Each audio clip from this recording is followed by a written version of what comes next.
हाँ जी दोस्तों, राम राम नमस्कार दोस्तों। पंजाब में इस वक्त बाढ़ का कहर तो कम हो चुका है, लेकिन दोस्तों उसने जो तबाही मचाई है उसका नुकसान, उसकी भरपाई तो दोस्तों कई वर्षों तक भी पूरी होने वाली नहीं है।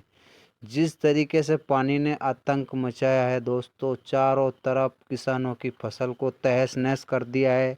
और पशु पक्षी जानवरों की जो पशुओं की जो हालात हुई है उसको तो देख के दोस्तों दिल में अचानक से अंदर ही अंदर रोना आता है। दोस्तों किसानों की फसल बिल्कुल चारों तरफ तबाह हो चुकी है। कोई भी ऐसी जगह नहीं बची है जिस जगह में आप बता सकते हो कि ये फसल में अब आगे बीज आएगा। ये एकदम पूरी तरीके से तबाह हो चुकी है। और पानी का जो भराव है वो अभी भी पूरी तरीके से कंट्रोल में नहीं हुआ है। और जो मुर्गी फार्म है, पशुपालन है, डेयरी फार्म है, कई जगह इस तरीके के हालात है कि वहाँ इतनी लाशों का, पशुओं के, पक्षियों का ढेर लगा है कि उनको दफनाने के लिए भी जगह कम पड़ जाए। ये आप देख ही पा रहे हो, बिल्कुल चारों तरफ पूरी तबाही तबाही हो चुकी है। दोस्तों परमात्मा ने जो कहर ढाया है वो तो अब समझ लो कि उसकी मर्जी है, क्योंकि उसकी मर्जी के आगे किसकी चलती है। हर काम में कोई ना कोई कारण ही होता है, उसके पीछे ही दोस्तों ऐसा सब कुछ होता है। लेकिन जो हालात हुए हैं उसमें दोस्तों कई गरीब लोगों के बहुत ही ज़्यादा हालात ख़राब हो चुके हैं।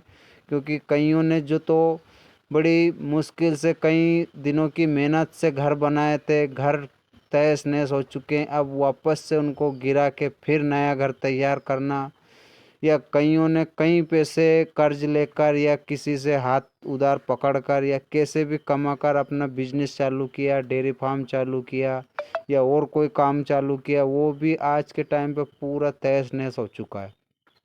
अब ऐसी हालात में दोस्तों जो नुकसान हुआ है ये कई वर्षों तक भी ना भराने वाला नुकसान है। ये ऐसा घाव कुदरत ने दिया है जिसका जख्म कई दिनों तक भी रहेगा। क्योंकि दोस्तों जो नुकसान हुआ है वो कोई छोटी मात्रा में नहीं हुआ है।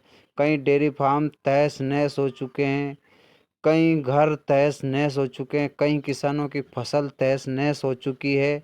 और जिस तरीके के हालात अभी हैं इसको अभी सुधारने में भी कई वर्ष निकल जाएंगे।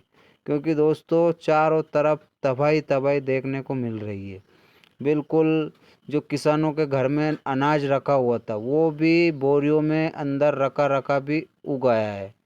और कई किसानों के जो अंदर पशु बंधे हुए थे, अंदर जिसको नहीं छोड़ पाए वो पशु अंदर ही ख़त्म हो गए। कई किसानों के ऐसा भी हुआ कि जो घर में अनाज रखा था वो भले ही बाढ़ के पानी में बहा नहीं है, लेकिन वो अंदर ही अंदर पूरा पूरा ख़राब हो चुका है। और पशुओं की आप हालत देख ही सकते हो कि देख के एकदम रोना आता है।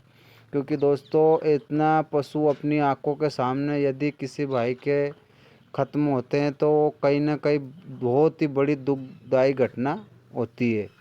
ऐसे हालात में तो परमात्मा से एक ही दुआ होती है कि परमात्मा ऐसा दिन कभी किसी को डबल मत दिखाना। क्योंकि जो तबाही का नज़रिया आज हमने देखा है ये तो मैंने अपनी ज़िंदगी में कभी भी नहीं देखा था जो आज के टाइम पे देखने को मिला है। कई तो पशु मर चुके हैं, कई ऐसे इंसान हैं जो मर चुके हैं, कई बच्चे मर चुके हैं। और कईयों की तो लाश को मिट्टी दफनाने या जलाने की भी वो नहीं मिल पाई। कई बच्चों के सिर से माँ का हाथ उजड़ गया, कई बच्चों के सिर से बाप का हाथ उजड़ गया। तो जो कुदरत ने कहर ढाया है वो दोस्तों कई वर्षों तक भी पंजाब को और इस दुनिया को याद रहेगा। ऐसी हालात आज के टाइम पे हुई है। अब ऐसी हालात में आप समझ लीजिए कि किस तरीके से तो इंसान अपने आप को एक इस दुर्घटना से बाहर निकालेगा, और किस तरीके से अपने अपनों का जो खोने का जो अंदर ही अंदर दिल में गम है उसको किस तरीके से भुला पाएगा। क्योंकि आप देख सकते हो कि इंसान की शरीर की, पशु पक्षी के शरीर की, जीव की कोई कदर नहीं रही है। एकदम मिट्टी की तरह चारों तरफ धरती पे मृत शरीर पड़े हुए हैं। कई तो पशु मर चुके हैं, कई इंसान मर चुके हैं, और कई तो ऐसे भी जो ऐसी मिट्टी में दफन हो गए कि जिनके शरीर को मिलना या ढूंढना भी मुश्किल है। ऐसे हालात बने हैं।